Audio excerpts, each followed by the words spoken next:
Easy Mega Studio. Make Eritrea great again. Like, subscribe and share.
ኣብ ትግራይ ኣብ ሓያል ናይ ውግእ ተዳሎ ከም ዘሎን ናይ ህወሓት ፖለቲካዊ ጽገናታትን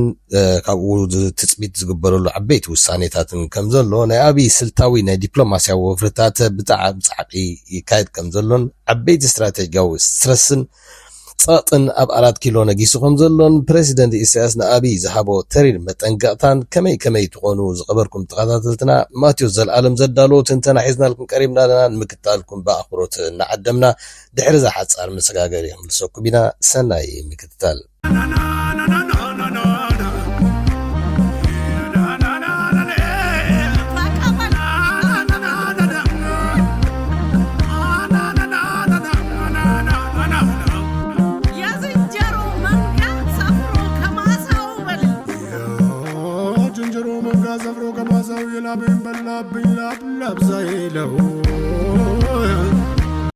ኣብዚ እዋንዚ ኣብይ ኣሕመድ ኣብ ከቢድ ጸቕጢ ተሸሚሙ ከም ዘሎን ተምሃሮ ዩኒቨርሲቲ ብኩሉ ኣንፈታት ናዕብን ናይ መግቢ ምሕሳምን ተሪር ሰላማዊ ቁጥዐ ብዝተሰነ ተቃውሞታትን ሰልፍታትን ኣብ ምክያድ ይርከቡ። እዚ ኣብ ጎንደር ኣብ ክልል ኣምሓራ ብወሎ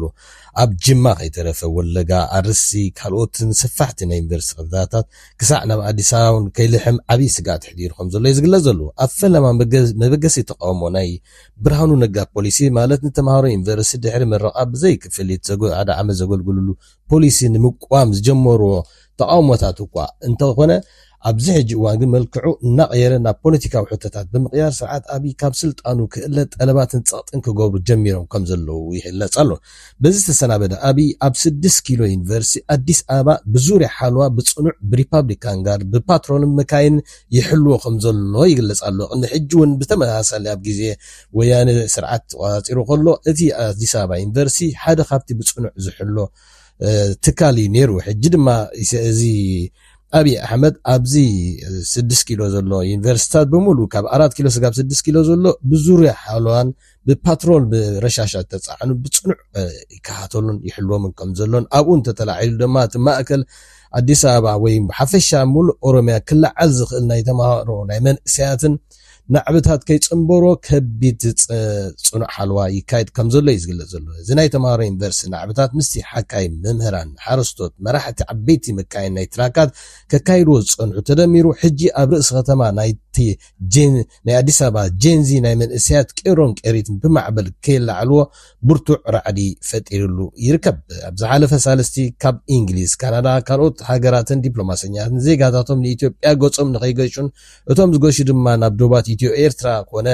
ናብቲ ካብ ኣዲስ ኣበባ ወጻኢ ከይንቀሳቀሱ ዋላ ኣብ ውሽጢ ኣዲስ ኣበባ እንትኾነ ብርቱዕ ጥንቃቐ ክገብሩን ከጠንቅቁ ጸኒሖም ኣለዉ። ኣድማ ቢሉ ኣብይ ኣሕመድ ዲፕሎማሰኛትን ንኤርትራ ዝቐንዐ ናይ ክትወረኒ ትዳሎላን ንትግራይ ፋኖን ኦላን ኣሰሊፉ ከተጥቅዓኒ ትዳሎላ ድሕሪ ሕጂ ማለት ሕደጉ ወልዋ ንኤርትራ ወይ እውን ዕረቁና ዝብሉ ጥራዓናት ብክሳብ ናይ ውድብ ሕቡራት ሃገራት ወከልትን ካልኦት ዝተፈላለዩ ውልቀ ሰባትን ናብ ኤርትራ ክልእኽ ጸኒሑ ብወግዒ እውን ናብ ዩኤን ኣመልኪቱ ነይሩ እዩ። እዚ ድማ ብፍላይ ኣብ ዝሓለፈ ሰሙን ናይ ሻዕብያ ሰለይትን ኮማንዶታትን ሰሊኾም ንኣዲስ ኣበባ ዕልዋ ዝካየዱ ወዲቡሉ ወይ ከዓ ዝኣትው ኣለዉ እናበለ ናይ ራዕድን ሽበራን ዘመተ ከካይድ ቀኒሉ። እዚ ድማ ብኻልእ ኣዘራርባ ኣብይ ንኢሳያስ ስትራቴጂክ ስትረስ ይፈጥረለይ ኣሎ እዩ ዝብል ዘይ ነይሩ ማለት እዩ። እዚ ከም ኢሉ እንከሎ አብይ ክሳዕ ክንደይ ተጨኒኦኩም ዘሎ ልዕሊ 2 ዓመት ኣብ ልዕሊ ኤርትራ ብወግዒ ኩናት ኣውጁ ክፍክር ከምዛ ዘይጸንሐ ሕጂ ድማ ተሰልቢጡ ንስልታዊ ዕላማ ብዝመስል ናይ ምስ ኤርትራ ዕረቁና ሸምጉልና ዝብል ናይ ፈታው ሰላምን ጸጥታን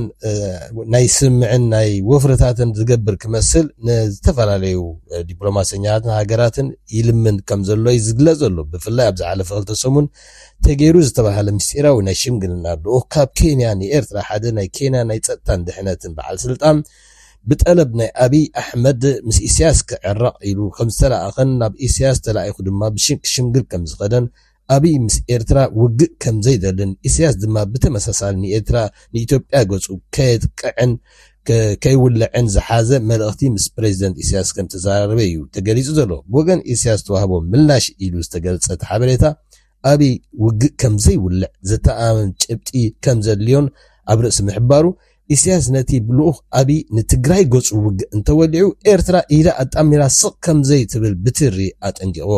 ዝብል ዜና ተዘርጊሑሎ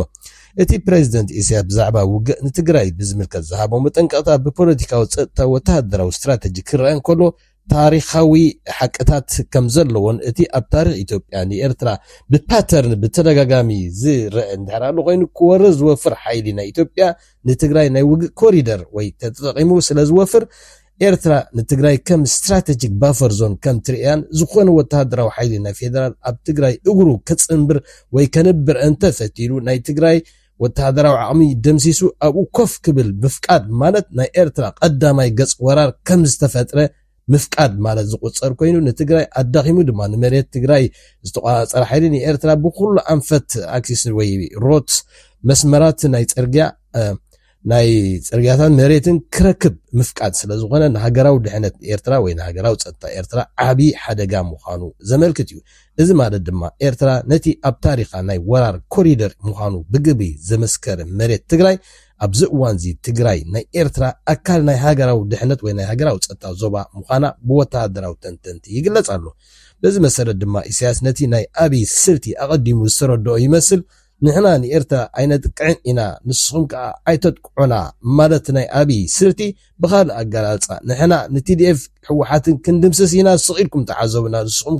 ኢድኩም ከይትሕውሱ እዩ እቲ መልእኽቲ ነይሩ ስለዚ ድማ ኢሳያስ